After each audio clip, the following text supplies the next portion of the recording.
Hello, good morning, good afternoon, and/or good night. This is Genshin Impact English lesson number 37. Yep, grab your words from Act 1 because we're just starting Liyue, Act 2, Part 1. And yep, change that dang clock because we are meeting someone pretty important.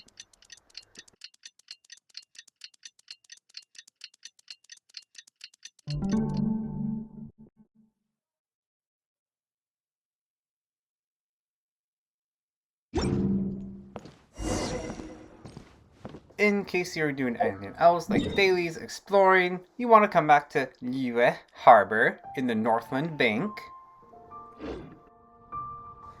And right into the bank we go.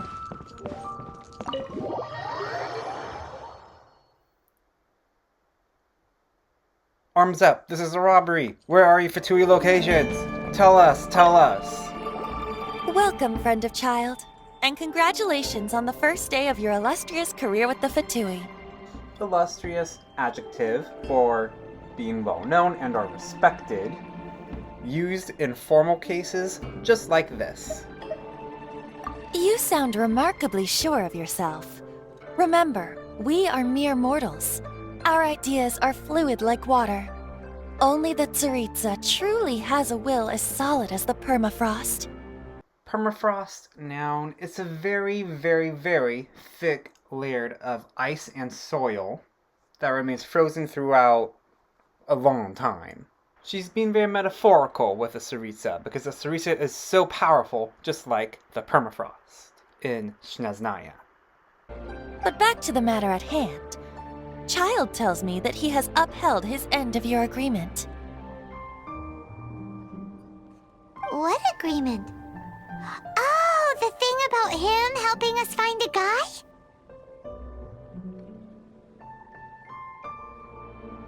Correct.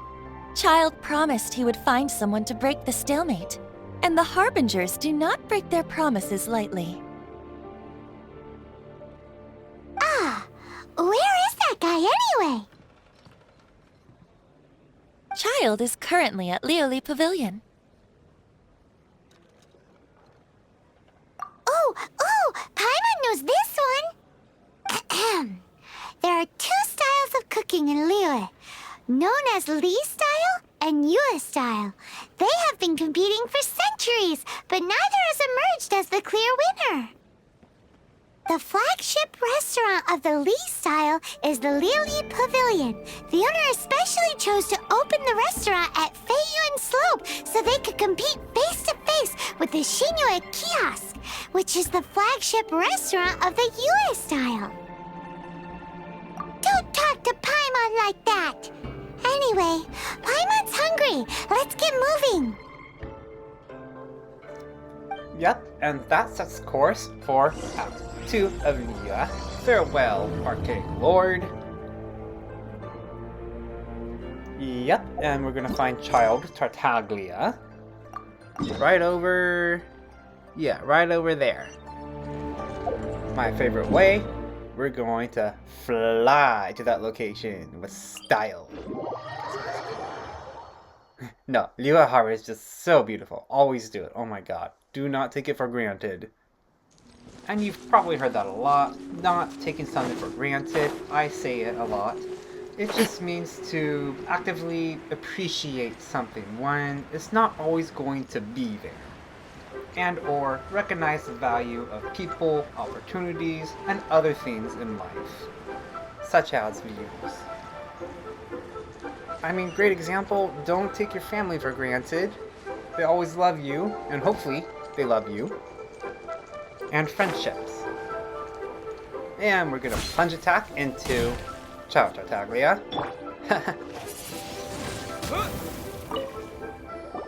Aha, you made it. As promised, I've found someone who can help you. Someone who can solve the mystery of why the Liyue Qixing would hide the Geo-Archon's vessel. So, where is he? In Liyue Pavilion? He certainly is. Come, I'll introduce you. I took the liberty of setting up a business dinner, as per the Liyue custom.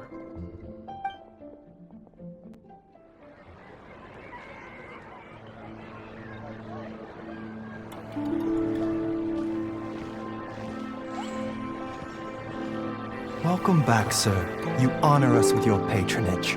Mr. Zhongli is awaiting your arrival in the room you booked.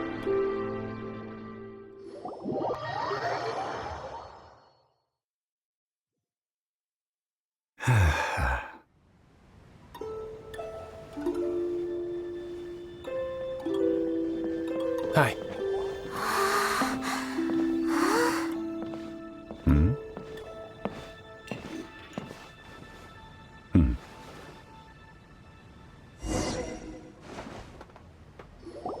Allow me to introduce Mr. Zhongli, consultant to an organization known as Wangsheng, and a trusted associate of the Fatui. Usually, if someone's a consultant to one side and an associate for the other, they act more as a negotiator. Indeed, Wangsheng's line of work can be sensitive at times. Let's just say they understand when discretion is needed. Discretion, secret. And we, the Fatui, have always been glad to do business with friends who walk in the shadows. Walk in the shadows?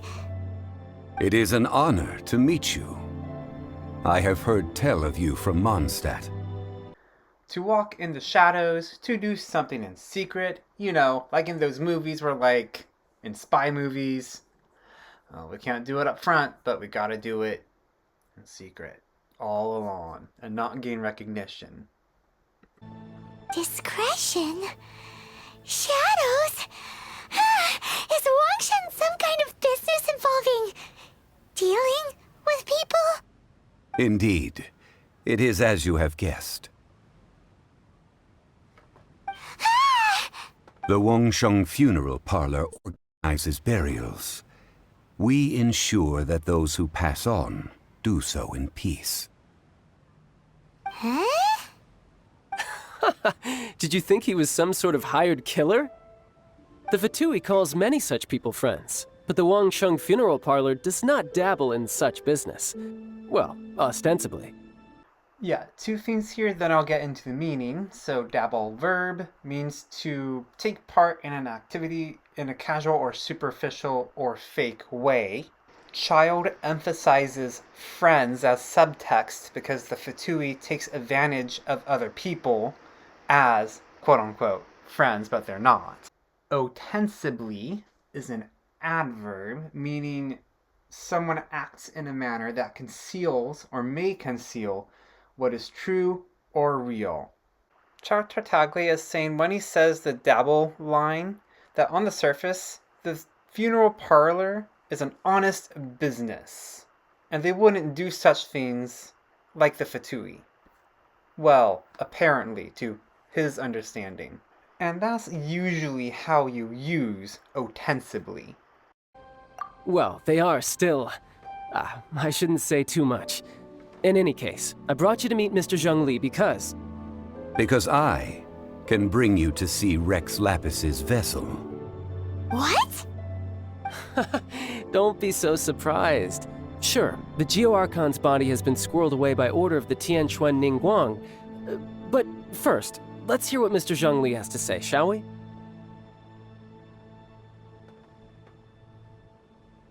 Rex Lapis may be the prime of Adepti, but he is ultimately an Adeptus. Many Adepti have left us over the millennia. This is the inexorable trend. If something is inexorable, adjective, it means it is impossible to stop or prevent. Surviving a tsunami is always inexorable. The times have changed. You must have felt it too when you were at Jueyun Karst. As you have seen, the time of the Adepti is ending, and the time of mankind is slowly dawning. In years past, Liyue's tradition was that a huge memorial service be held to mark the passing of every Adeptus. But this time, the Qixing have made no attempt whatsoever to respect this tradition. It is sacrilege.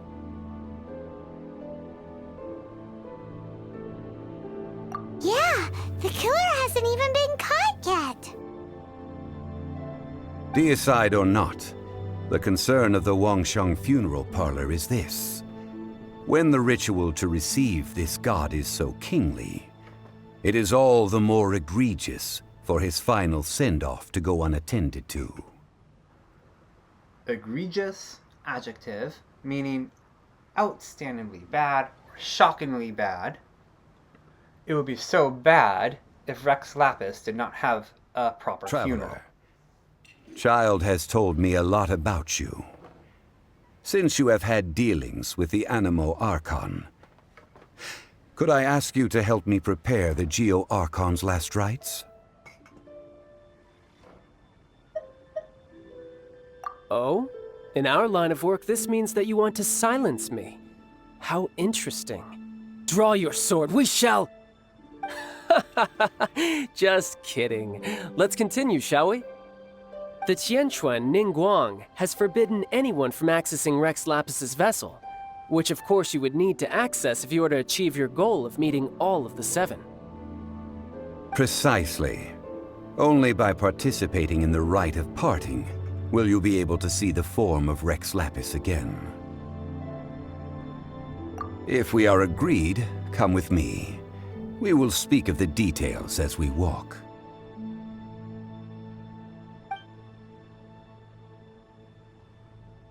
Alright, my bridge building work here is done. Turned out well, didn't it? Alright, my bridge building work here is done. Turned out well, didn't it? While this is not used a lot in real life, bridge building, Child Tartaglia is saying here, I connected you with someone, and yep, there you go. Have fun with them. But it does stem from the meaning and idiom to build bridges, such as connections with friendships. It does stem from burning bridges, which means to get rid of a connection or relationship if it was so bad, like a breakup. Tartaglia doesn't mean any of those things. These are just related idioms connected to building bridges. You can go if you want to. Don't worry about me. I might just have a few more drinks and get acquainted with these things they call chopsticks in the meantime. Child Tartaglia is the portrait of what would make China's favorite foreigner. And we're gonna get out of our meeting while he eats alone.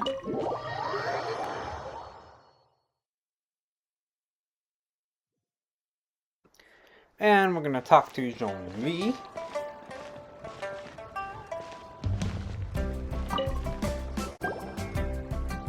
After having experienced the land of the absentee Archon, Traveler, how does it feel to know that our Archon and Adepti are here all around you in Liyue?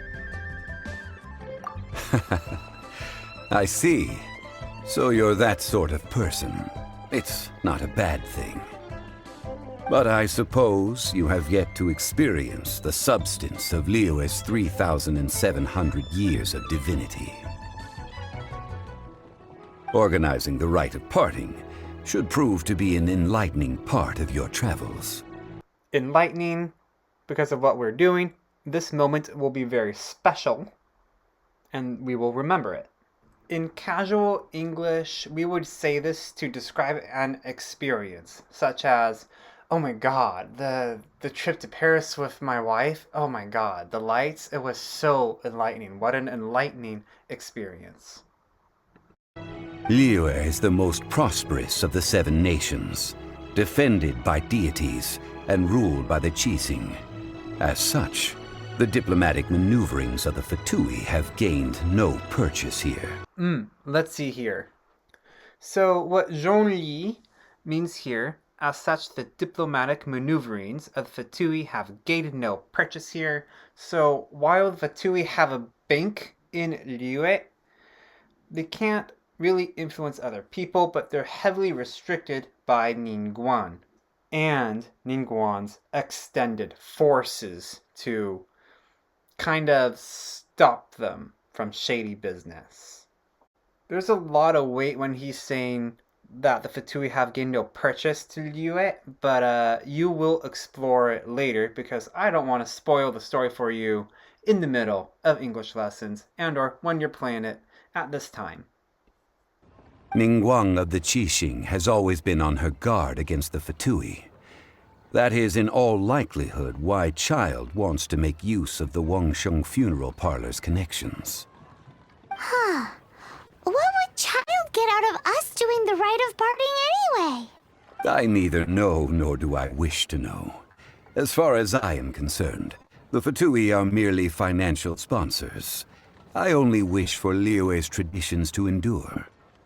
Because he's always broke and needs money, so he has to have a loan. These are the advance funds that Child has provided.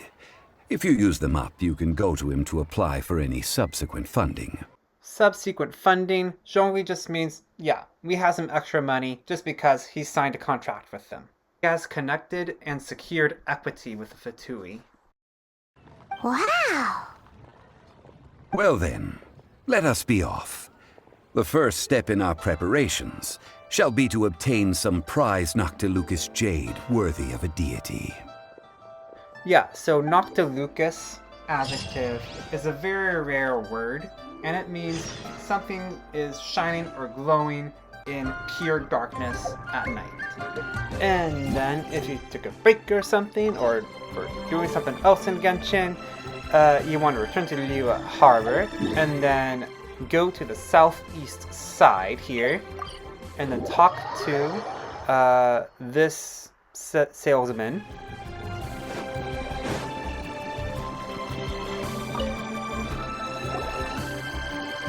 Welcome to the Jade Mystery, my good friends. Would you like to try your luck betting on Jade? This could be your lucky day.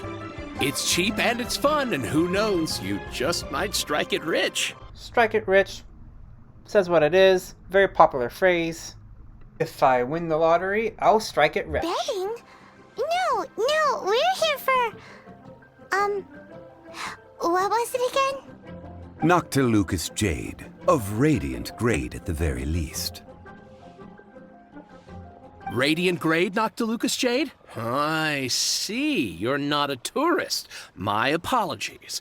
I have some here for your perusal. Perusal, noun, the action of examining something like shopping, what we're doing. What do you think? The Jade Mystery is an old name in the jade business. Just look at that wonderful quality. Rex Lapis doesn't often bless us with such finery. Go on, pick whichever one you like. These 3 pieces really do look pretty. Not like the ones you usually dig up. But how do we pick? Should we just grab one and go? Oh? You want me to decide? That is fine as well. If it were me, the answer would be simple. Oh? And that would be...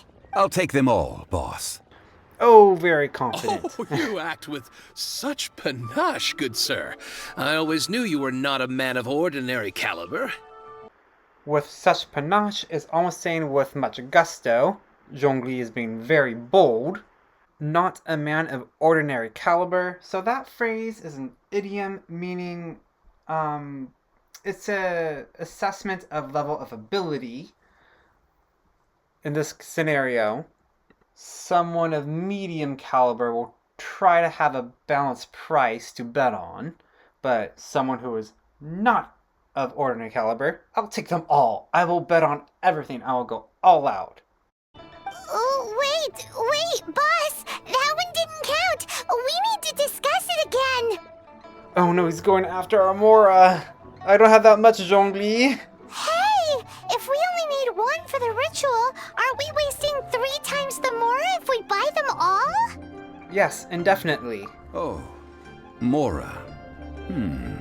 It is as you say. I suppose I overlooked this particular aspect of the transaction. Huh? How do you not think about Mora when buying things? If one must always consider Mora before acting, then in all things one is bound by Mora. What? All Mora is currency, but not all currency is Mora.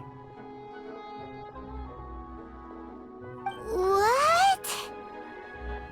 Sounds like he's loaded. So loaded that he doesn't even bother hunting for a bargain. If someone's loaded, they have a lot of money. Hunting for a bargain, meaning Money is so tight, we need to find a bargain, we need to find a good deal. With like a sales off, 20% off. No need to waver. Even when I am constrained by Mora, I have ways of working around my limitations. No need to waver, no need to hesitate or doubt. Evaluating the quality of Noctilucous jade is indeed very tricky. As crude ore, there is little difference in texture, lustrousness, and internal pattern between good and bad jade. Lustrousness, noun, because we are talking about jade, it is the density and quality of the brightness of jade, radiance in other words, stems from the word lust, noun, meaning sexual desire, but that's not what it means here. In a certain way, yes. He's saying that the jade has to be so alluring or suggestive to make someone want it. It's the shine that makes people want the jade. Only after the item made using Noctilucous jade has taken shape will you be able to see whether it is par or not. Up to par when something is good. Yes, we went over par before. When something is up to par, it is of usual quality. Below par. Under par. Worse than usual. Real conversations, such as judgments of restaurants. If you return to those crafty merchants to quibble, they will counter by saying that your crafting bench is to blame, or that your heat control was poor. Quibble, verb, kind of like haggle in this case, to negotiate over price. Whoa! To think it's that easy to get cheated. But there is a way to truly evaluate this jade, and a true insider would know it. A fool sees the pointer and misses the moon. Oh, so he hit us with a Buddhist proverb. So yes, this comes from a very famous proverb. When one points to the moon, the fool looks at the finger. This is just a looser translation. The meaning here is that people often focus on trivial details, methods, or messengers, and or taking guides too literally, rather than looking at the ultimate truth, goal, or message. There's tons of translations from this, and there's many different usages, but mainly we say this to say, don't take guys too literally. And like in the beginning of Mondstadt, it's almost close to what Venti is saying. It's all about the journey, not the destination. What does that mean? If you point at the moon with your finger, a wise man knows that you are pointing at the moon, while a fool will only see the finger. Referencing The patterns. the origin. The facade. These are all the finger. Noctilucous jade is a mystical stone used to light up the darkness, and so its brightness is the important thing. It is the moon. Noctilucous jade of excellent quality would have superior pyroaffinity. In other words, the bluer and brighter the luster of the ore under high temperature, the higher its quality. I have imparted the priceless secrets of the jade trade to you. Now, all that's left is to put it into practice. Priceless, huh? Hyman's just said that we might never be able to use it again.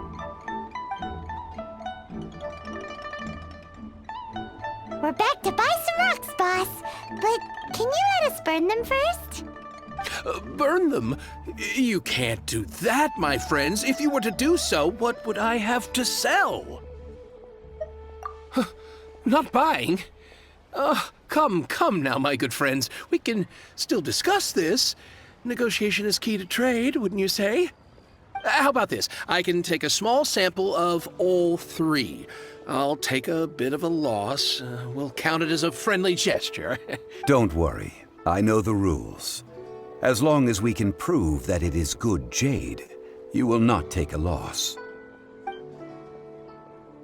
All right, take these as samples. I've carved them off with a knife and tagged them to boot. Aren't these too thin? Even paper's thicker. No, even a bug's wing lacquer. These are almost see-through. How stingy. Stingy? How I've skeptical, already been maybe. very generous. Any more and you may as well have my neck. To have his neck, as if we're buying the more of all his But lifespan. wouldn't something this thin go poof if we held it to the fire? It can't be helped. Trying to deprive a merchant of his profits would be like forcing a ravenous wolf to vomit up the food in its stomach. Nonetheless, under the right conditions, these thin slices will serve. What sort of conditions? While we add the high temperatures using pyro, we can use hydro to reinforce it from within. This way, the samples will not disintegrate immediately. Oh! Oh, sir, to think you were this learned. Thank you for your understanding. Strictly speaking, asking for samples when we have not yet agreed to purchase the goods is unfair. Trade in Liyue must be based upon fairness. Well, guess we just need to find a place to try this out. Oh, Paimon remembers we once saw this big pot down at the Data Upa Gorge in the camp of the hilly churls from the Meaty tribe. It's real sturdy and should be able to take the elemental reactions. Now, let's pack those samples up and make a move. And then our next mission is to assess the jade. And that's our English lesson for today. I'll see you on the next one, and thanks for watching. We'll continue to Liyue, Act 2, Part 2, English Lesson 38. And then just to let you know, it's going to start in this location. Right over here. Next to that pot. And I'll see you there. Bye. Au revoir. 再见.